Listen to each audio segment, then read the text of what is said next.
Cet épisode de French Boss est sponsorisé par Tister, la plateforme de vidéos consommateurs qui permet aux marques de donner la parole à leurs clients.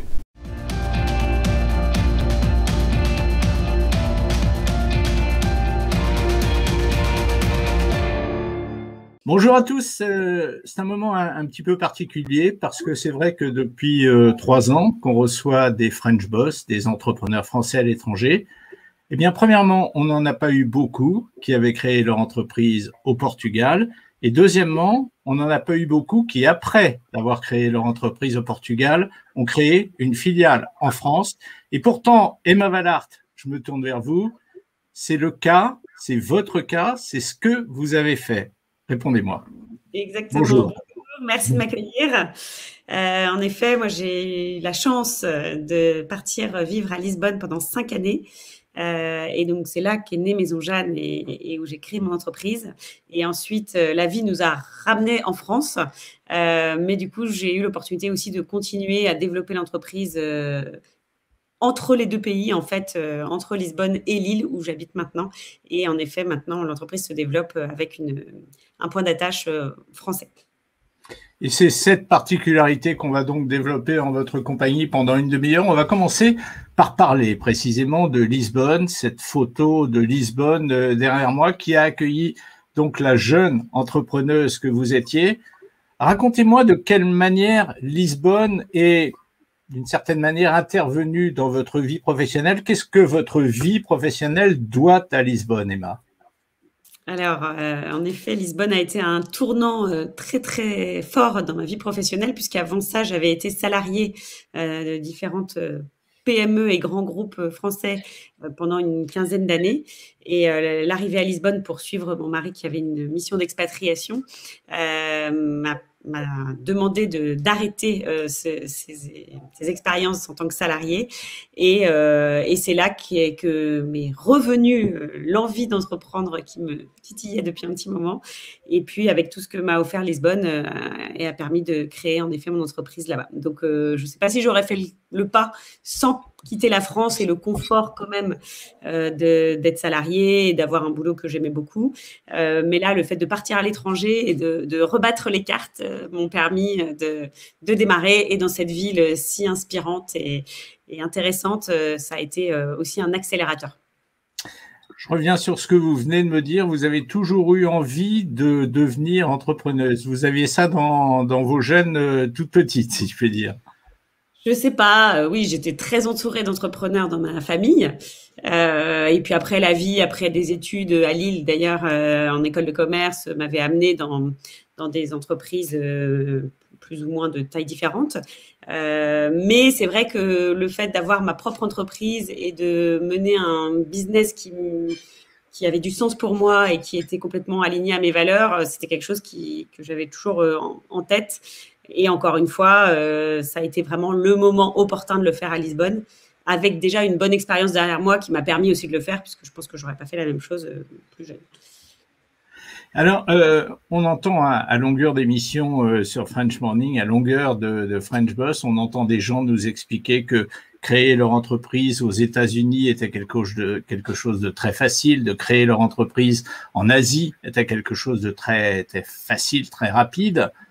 Créer une entreprise au Portugal, pour nous, c'est tout nouveau. Racontez-moi, est-ce que ça a été difficile pour vous et comment le Portugal accueille-t-il les jeunes entrepreneurs qui viennent de l'étranger ? Alors oui, ça a été relativement facile pour la création en tant que telle de la structure, puisqu'il y a un organisme au Portugal qui propose cette création d'entreprise qui s'appelle Empresa na Hora, donc c'est entreprise en 1 heure ou dans l'heure. Donc, en effet, une fois qu'on a recueilli la somme importante quand même de papiers, de démarches administratives nécessaires, il suffit plus que d'aller dans cette organisation et de créer son entreprise. Et on ressort avec les statuts créés en 1 heure de temps, en effet. Donc ça, c'est, pour la petite anecdote, assez simple. Après, l'administration portugaise comme française d'ailleurs, pour celle que je connais en tout cas, est relativement lourde et demande quand même pas mal de démarches. Mais ils sont quand même très à la pointe de l'ouverture sur les startups notamment. C'est quand même Lisbonne qui a accueilli le Web Summit pendant toute ces dernières années également, et attire beaucoup de startups. Donc, j'ai été aussi accueillie et baignée dans un milieu d'entrepreneurs, ce qui facilite, c'est vrai, les démarches pour se lancer. Donc oui, le Portugal, alors moi c'était il y a déjà 4 ans que j'ai créé, les choses ont évolué depuis, mais est relativement simple d'accès pour créer son entreprise en tout cas. Alors vous parliez, Emma, du Web Summit. J'ai lu quelque part en parcourant un petit peu des notes qui vous concernaient, j'ai lu que vous étiez très impliqué dans la tech quand vous avez créé votre entreprise au Portugal. Ça vous vient d'où, cette passion de la tech? Premier volet de la question. Deuxième volet de la question, est-ce que la tech au Portugal est très différente de la tech telle qu'elle est partout ailleurs? Alors en fait, j'ai été impliquée dans la French Tech à Lisbonne qui se crée au moment où j'ai développé Maison Jeanne, et je trouvais que c'était intéressant pour moi de m'ouvrir justement à cet écosystème-là à Lisbonne en tout cas. En revanche, c'est vrai que nous, Maison Jeanne est avant tout une entreprise qui s'est créée en ligne, donc on s'est mis à faire justement du online de façon spontanée, puisque c'était une évidence pour moi de vendre en ligne. En revanche, je n'avais pas de background sur ce sujet-là avant dans mes expériences précédentes. Donc voilà, je dis on parce que j'ai été accompagnée aussi pas mal, appris sur le tas, et c'est vrai que le Web Summit a été l'occasion d'échanges et de rencontres, mais on va dire que pour moi, je ne suis pas dans une entreprise tech en tant que telle, sur en tout cas le produit, puisque nous, on fait des produits, des accessoires, des sacs de voyage fabriqués au Portugal dans des ateliers à la main. C'est plutôt de la couture et de la création de maroquinerie et d'accessoires. Voilà. Alors Emma, dans la deuxième partie tout à l'heure, on va évidemment abondamment parler de Maison Jeanne, de ce que vous y faites, de la manière dont ça vit le quotidien, de la manière dont ça vit financièrement, mais on va rester un petit peu sur cet aspect de l'entrepreneur, en l'occurrence l'entrepreneuse. Au Portugal, j'ai regardé, j'ai vu qu'il y avait, ce sont des chiffres qui datent de fin 2019, il y a 45 000 Français au Portugal. Il y avait 45 000 Français, mais c'est un chiffre qui a tendance à monter. Alors, c'est vrai que c'est un pays qui attire de plus en plus de Français. Je crois que la proximité de notre cher pays y joue, et puis la qualité de vie. Bon, ça, vous imaginez qu'en effet, pour jouer au golf, c'est agréable, mais également pour y vivre, c'est ce qu'on y a découvert aussi. Moi, j'étais pas forcément hyper demandeuse de partir là-bas à la base quand on a décidé ça en famille. Mais en fait, on a rencontré et découvert là-bas, en effet, une façon de vivre qui est quand même très agréable, puisque c'est une ville, c'est une capitale européenne, petite capitale, mais une capitale quand même où il se passe beaucoup de choses.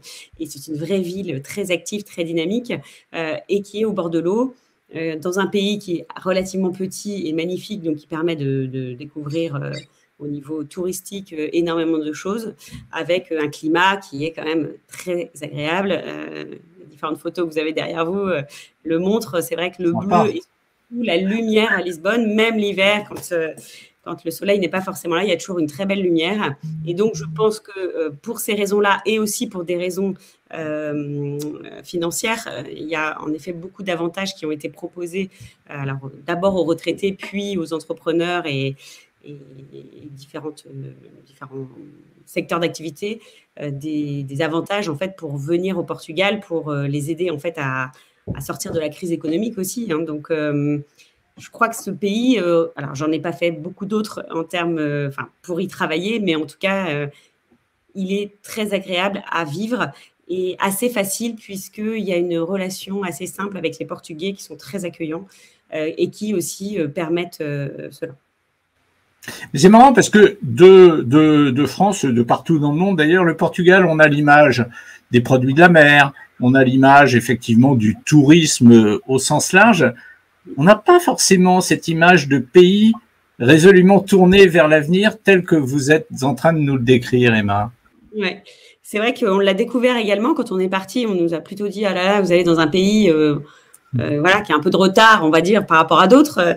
Et J'ai pas dit ça, mais c'est vrai que c'est qu'on nous disait à l'époque, en tout cas, D'accord. quand nous y sommes partis. Et c'est vrai qu'on y a découvert, à bien des égards, notamment au niveau du système, par exemple, banquier, au niveau des banques, système bancaire, pardon, je cherche mes mots, plein de choses qui n'existaient pas encore en France et qui simplifiaient la vie du client, de l'utilisateur.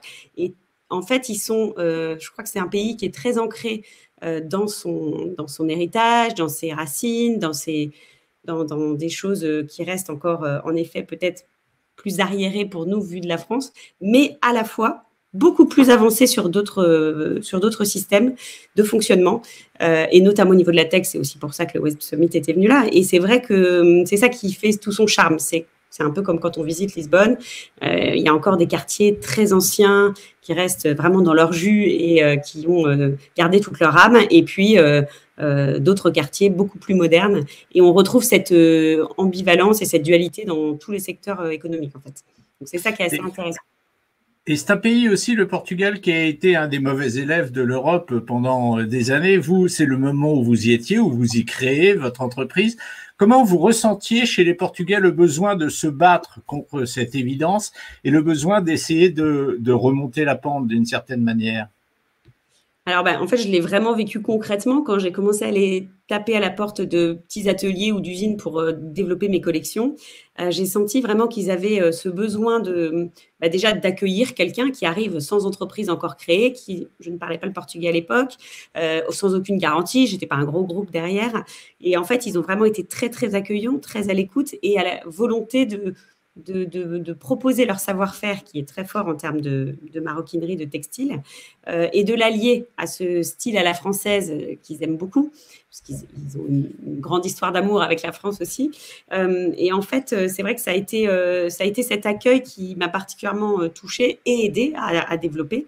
Donc, je pense qu'ils étaient à la recherche de partenariats. Alors aujourd'hui, ils sont beaucoup plus inondés de demandes qu'il y a 4-5 ans, parce que beaucoup de marques ont fait le choix maintenant, récemment, d'aller fabriquer au Portugal.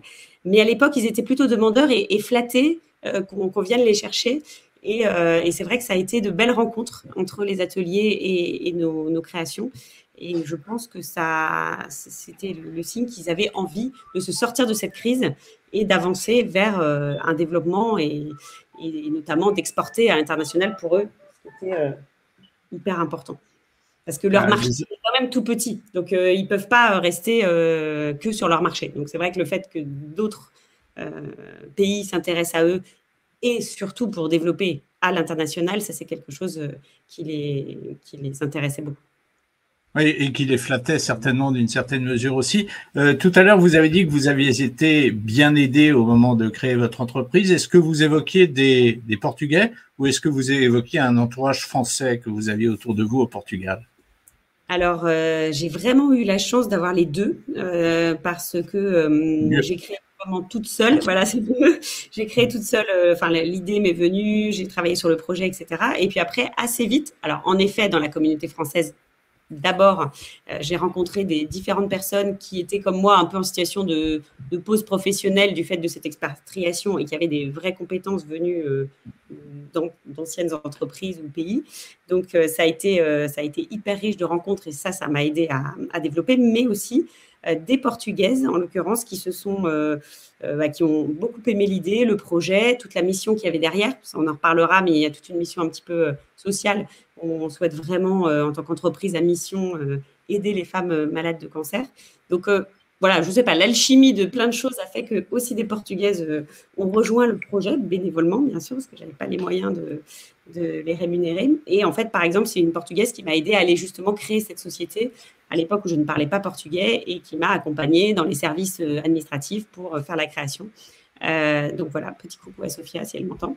Mais en tout cas, voilà, par exemple, ça a été cette rencontre-là et d'autres. Et on a eu une bonne alchimie franco-portugaise autour du projet, en l'occurrence. Alors, Emma, elle aime bien le Portugal, elle aime bien Lisbonne, elle aime bien les nouvelles technologies, la tech, et elle aime bien aussi, on va en reparler tout à l'heure quand on va parler du produit que fabrique et commercialise Maison Jeanne, mais elle aime bien aussi l'écologie. On va terminer la première partie de French Boss avec cette réponse-là, si vous voulez bien, Emma. Tout à fait. Donc, en fait, c'est vrai que quand j'ai créé la marque, un de mes besoins les plus importants par rapport aux habitudes de consommation qui étaient les miens, c'était de garantir des produits qui n'étaient pas néfastes pour la planète et pour la personne qui allait les utiliser et pour les personnes qui allaient les fabriquer. J'ai avant travaillé dans des entreprises qui fabriquaient en Chine, par exemple, et il y a des très bonnes filières de fabrication en Chine aussi. Mais j'avais besoin déjà de fabriquer en local tout près de chez moi, de maîtriser complètement la chaîne de production et le choix des matières premières, et surtout de garantir aucun effet néfaste pour la santé, parce que j'étais malheureusement concernée par des soucis de santé aussi.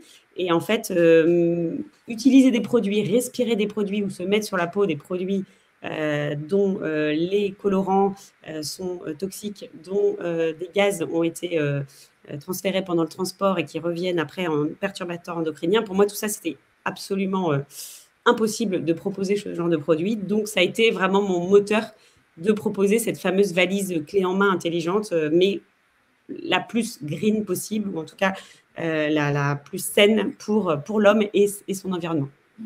Voilà, vous nous avez fourni la transition pour la P2 de French Boss, parce qu'on va faire une petite pause, juste le temps de donner un petit coup de projecteur sur notre société partenaire, la société Tister, que nous découvrons semaine après semaine, et ceci au moyen d'entretien avec quelques-uns des principaux dirigeants de cette société. Voici un nouvel extrait de cette discussion, et puis on se retrouve juste après, Emma. OK ? Merci. Alors, il y a une question, moi, que je me pose aujourd'hui. Que peut-on faire pour vous, nous, quand je dis nous, c'est la communauté d'expats de French Morning? Eh bien, bonjour à tous déjà. Oui, aujourd'hui, en fait, nous sommes leaders sur le marché de la vidéo consommateur parce que notre solution et notre technologie sont assez uniques, en fin de compte. Mais aujourd'hui, on est complètement inconnu sur le marché nord-américain parce qu'on a d'abord consolidé notre position de leader en France. Là, on cherche vraiment à rencontrer des marques et des distributeurs aux États-Unis pour leur montrer comment ils pourront bénéficier des vidéos de leur communauté. Donc vraiment, ce que vous pouvez faire pour nous, c'est parler de Tister, tout simplement. N'hésitez pas à me contacter directement sur LinkedIn, me mettre en contact avec des personnes que vous pourriez connaître dans le marketing, dans la communication, dans le digital et qui seraient intéressées par ce type de solution. Pour une mise en relation avec notre équipe sur place, puisqu'on a des locaux désormais à Boston, et donc on a une équipe nord-américaine qui s'installe. Il ne reste plus qu'à nous faire connaître sur le marché. Bien entendu, bien compris, bien retenu. On va évidemment continuer de parler de Tister. Merci Christophe. Merci à vous. Retour à Lisbonne, en l'occurrence à Lille, parce qu'il se trouve que le jour où nous enregistrons cette émission, Emma n'est pas au Portugal, mais elle est en France, on va dire. Maison Jeanne. Maison Jeanne naît en 2015. Maison Jeanne, si j'ai bien compris, c'est pour ceux qui voyagent et qui ne savent pas quoi mettre et comment faire leur valise. Est-ce que c'était ça l'idée de départ et comment une idée comme celle-là peut-elle naître dans la tête d'une jeune femme? Alors oui, c'était en quelque sorte bien résumé. Maison Jeanne, c'était mon besoin, moi qui voyageais énormément dans mes anciens boulots et dans ma vie personnelle également d'ailleurs, c'était d'avoir une valise clé en main parfaite avec les essentiels d'un dressing pour 48 heures pour partir en déplacement professionnel et aussi bien sortir le soir ou avoir un petit moment de sport. Donc c'était surtout suite à beaucoup de déplacements où j'avais toujours oublié quelque chose dans ma valise. Je me suis dit, si j'avais vraiment une valise bien faite, bien pensée, avec des produits de qualité qui durent et qui ne polluent pas, en effet, la planète, j'aurais tout le temps cette valise près de moi. Et comme ça, quand un client, ça m'est arrivé pas mal de fois, où mon entreprise me demandait de partir au pied levé du jour au lendemain pour quelques jours en Europe ou en Asie, j'avais tous les essentiels. Donc, c'est un peu venu de ça. Et en fait, au fil de mes voyages, je glanais souvent des petites marques de créateurs plus écologiques justement, que je ne retrouvais pas en France à l'époque. Et j'avais besoin d'avoir tout au même endroit, que ce soit le contenu de la valise que son contenant. Donc, c'est pour ça que j'ai créé Maison Jeanne, donc autour de cette idée des essentiels de la valise.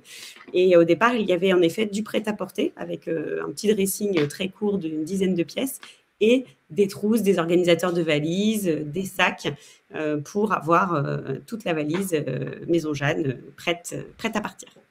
Voilà, on a vu quelques images pendant que vous nous racontiez ça. On a vu quelques images de ce qui composait la valise de Maison Jeanne. Mais alors, je vous écoute, Emma. En fait, c'est vraiment une intuition qui vous a amené, à créer votre entreprise, dans la mesure où il n'y avait pas d'études de marché et vous ne saviez pas du tout s'il y avait un véritable besoin, une véritable demande. C'est vraiment l'intuition, et je ferais presque l'intuition féminine.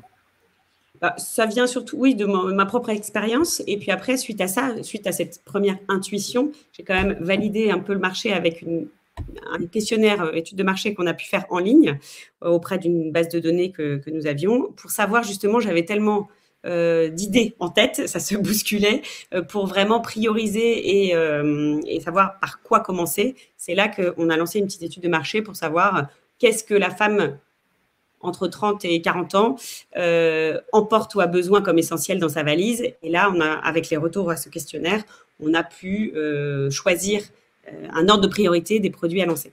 Mais sinon, en effet, c'était plus un besoin et aussi une envie d'allier mes anciennes expériences professionnelles à ce savoir-faire portugais, puisque je savais qu'ils faisaient des très beaux produits en prêt-à-porter et en accessoires. Et donc, le mix de ce besoin de valise prête à partir et de cette connaissance du terrain m'a fait aller vers cette offre de produits. Quel souvenir vous gardez des phases de lancement, des jours véritablement de lancement de votre première entreprise, en l'occurrence Maison Jeanne, celle que vous animez toujours aujourd'hui? Quel souvenir vous en gardez, Emma? Alors, il y a eu quelques étapes vraiment clés. Une des premières assez marquantes, c'est qu'en effet, j'avais donc écrit tout le business plan pendant 1 mois, 2 mois, à vraiment aller rechercher un maximum d'informations sur le marché, les concurrents, ce que je pouvais faire au Portugal ou ne pas faire, comment j'allais financer le tout, etc. Et à un moment, il faut y aller, il faut se lancer, parce que c'est bien de faire des belles présentations, mais après, il faut passer à l'action. Et ne parlons pas du tout très bien portugais encore à l'époque. J'avais mis des petits drapeaux à l'ancienne sur une carte du Portugal pour repérer les lieux où pouvaient être les ateliers.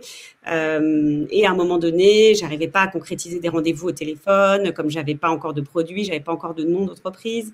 La marque n'existait pas. Donc, je me suis dit, je me souviens très bien, un dimanche soir, bon allez, demain matin, je prends ma voiture, je vais dans le nord du Portugal, je vais frapper à la porte des ateliers que j'ai repérés ou que j'avais rencontrés sur des salons et j'y vais. Et c'est là où vraiment ce premier voyage de quelques jours dans le nord du Portugal m'a permis de me confronter à la réalité, parce que là encore, entre les idées que j'avais et puis la réalité de la production derrière, ça a été tout un cheminement. Et c'est là que j'ai rencontré certains ateliers qui ont accepté de me faire confiance et de lancer nos premières productions. Ça a été une étape clé.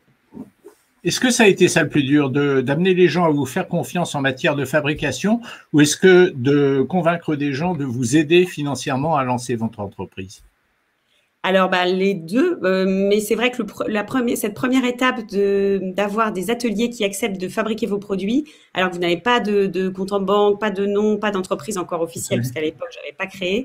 C'est la petite Française qui arrive sans vraiment parler portugais, sans expérience dans le domaine. Enfin, c'était quand même un petit peu osé, on va dire. Et en tout cas, ça a pris, on va dire, quelques mois avant de concrétiser ces accords. Et ensuite, une bonne année avant de lancer vraiment la production en tant que telle des produits.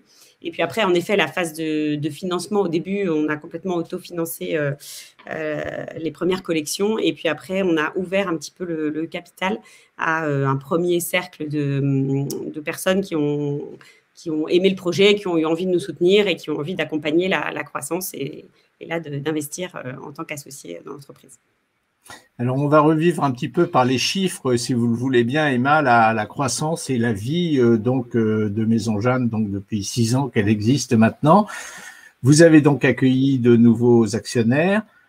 Aujourd'hui, le capital de Maison Jeanne, comment se répartit-il? Et après, on parlera des résultats financiers, si je puis dire. D'accord. Alors, le capital aujourd'hui, donc je suis associée avec Sandra, qui est une amie que j'ai rencontrée à Lisbonne. Je vais saluer pour moi. Hein. Voilà. Qui va nous écouter incessamment sous peu. Qui, elle, est à Lisbonne actuellement. Elle vit à Lisbonne et on se voit une fois par mois à peu près quand soit moi j'y vais, soit elle vient en France.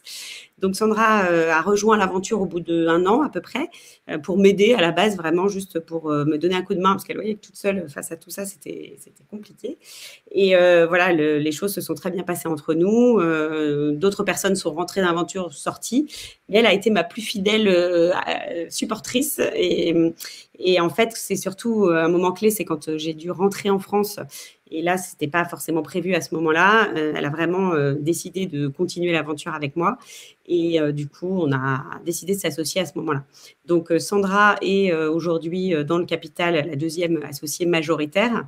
Et ensuite, on a fait un premier tour de table il y a 1 année et demie à peu près, plutôt en mode Friends and Family pour voilà, aller chercher des investisseurs qui étaient de confiance et qui nous laisseraient manager le projet comme on l'entendait. Et du coup, aujourd'hui, il y a une dizaine de personnes qui sont minoritaires dans l'actionnariat, mais qui nous soutiennent moralement, ce qui est déjà beaucoup, et qui nous apportent aussi toute leur expérience et leur expertise dans leurs nombreux domaines d'activité, soit d'entrepreneurs d'ailleurs, soit de salariés d'entreprises dans des secteurs très différents, mais qui sont du coup un très bon soutien pour toutes les deux qui sommes aux manettes. Alors Emma, vous savez ce qu'il y a dans les valises des femmes, et moi j'aimerais savoir ce qu'il y a dans les caisses de Maison Jeanne.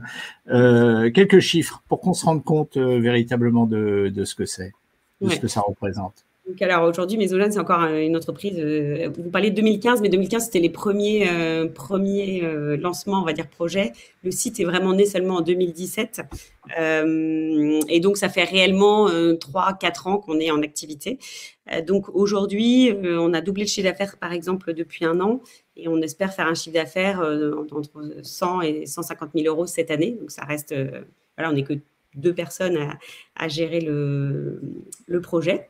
Donc, voilà pour ce qui est du chiffre d'affaires. On aimerait vraiment se développer de plus en plus. Mon retour en France a été quand même assez positif de ce côté-là pour faire un peu plus rayonner la marque et en tout cas la distribuer via justement des concept stores ou des partenaires, puisqu'on gérait avant ça que de la vente directe sur Internet ou en pop-up store, en vente privée. Donc là, c'est le début de ce développement qui a été initié il y a à peu près 1 an et on espère continuer à doubler le chiffre d'affaires chaque année si on y arrive pendant les prochaines années. Et à terme, embaucher quelques personnes. On n'a pas l'ambition de créer une entreprise multinationale par rapport à nos parcours de vie, voilà, des petits soucis de santé et puis des enfants aussi dans nos vies. Enfin voilà, on essaye de combiner être entrepreneur, ce qui nous prend déjà 95% de notre temps. Et puis voilà, la vie qui continue, à travailler dans des pays différents. Donc voilà, notre objectif, c'est vraiment de se développer, mais de façon mesurée, pas à pas. On a le Covid qui nous a beaucoup chamboulé l'année dernière, mais grâce à notre site internet et à la qualité des partenariats qu'on avait pu déjà établir, on a fait une bonne année malgré tout en 2020. Donc, on a déjà passé cette première grosse crise. Et puis là, pas à pas, on est en train de bien développer, d'élargir nos gammes de produits, d'essayer d'élargir nos nombres de distributeurs également. Et surtout, là où on met aussi le plus de curseurs, et là, petit coucou à Hélène qui a rejoint aussi l'entreprise depuis peu, à Lisbonne. Je ne sais pas pourquoi les gens sont plus motivés pour venir nous rejoindre à Lisbonne qu'à Lille. Bon. C'est étonnant.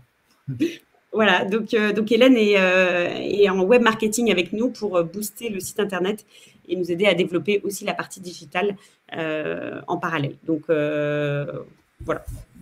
Alors, vous me parlez de croissance par de nouvelles implantations commerciales, mais vous me parlez de croissance aussi par la création de nouveaux produits. Mais la valise des femmes, elle est pas extensible. On ne peut pas y rajouter des choses nouvelles tout le temps. Et si, c'est là où vous vous trompez. Alors, Non, L'idée, c'est d'être le mieux organisé possible et avec par exemple, nos organisateurs de valises qui permettent de rouler et de plier et d'optimiser l'espace que vous avez dans une petite valise cabine. On peut en mettre toujours un peu plus et nous, les femmes, on aime bien avoir une paire de chaussures en plus, un sac en plus, au cas où on ne sait pas, etc. Et donc, c'est vrai qu'on développe tout en essentialisant. Alors, ça peut paraître un peu contradictoire, mais on a vraiment arrêté le prêt-à-porter qu'on avait lancé les toutes premières années de la création de l'entreprise. Le prêt-à-porter impliquant des tailles, un nombre de références beaucoup plus important.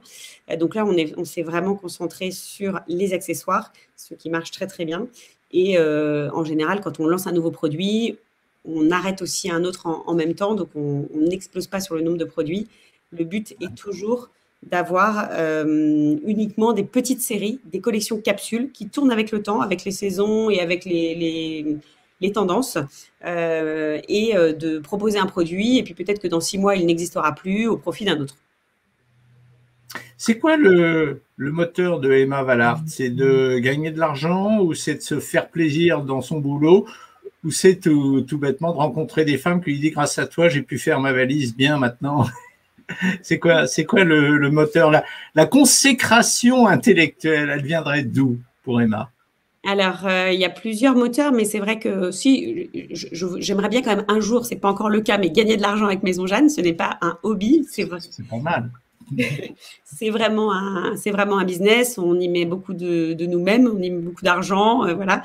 Donc non, le but, j'avais avant des métiers et des niveaux de rémunération assez intéressants. Donc, j'ai envie de continuer à pouvoir faire fructifier cette entreprise, tout en n'oubliant pas, en effet, de prendre du plaisir, de pas tout sacrifier non plus pour l'entreprise, que j'ai pu faire pendant mes 10 premières années peut-être de travail. Donc, c'est un petit peu un mix des deux. Et puis, surtout, quand on gagne de l'argent, ce qui nous fait vraiment plaisir, c'est qu'on le met au service de personnes qui en ont besoin. Donc ça, c'est notre côté solidaire avec notamment la Ligue contre le cancer, puisque chaque produit vendu sur le site internet ou via nos distributeurs génère un cadeau pour une femme en traitement du cancer. Et en fait, ça, c'est en fait se dire que oui, on fait un business bien sûr pour gagner quand même un peu d'argent parce qu'on en a besoin pour vivre, mais aussi pour se rendre utile dans la société d'aujourd'hui et laisser quelque chose d'important qui a pu aider les gens à traverser une période difficile, par exemple. Donc ça, c'est vraiment les 2 moteurs importants pour nous. Se rendre utile, c'est ce qu'on retiendra des derniers mots de Emma Vallardt, la femme qui nous a appris qu'il existait des organisateurs de valises. Emma Vallardt, la seule femme qui sait exactement ce qu'il y a dans les valises des femmes. Merci d'avoir été avec nous, Emma, aujourd'hui. Merci beaucoup, merci à vous. Et bonne continuation. On vous souhaite une bonne continuation. À bientôt. Merci de votre accueil. Au revoir. Au revoir.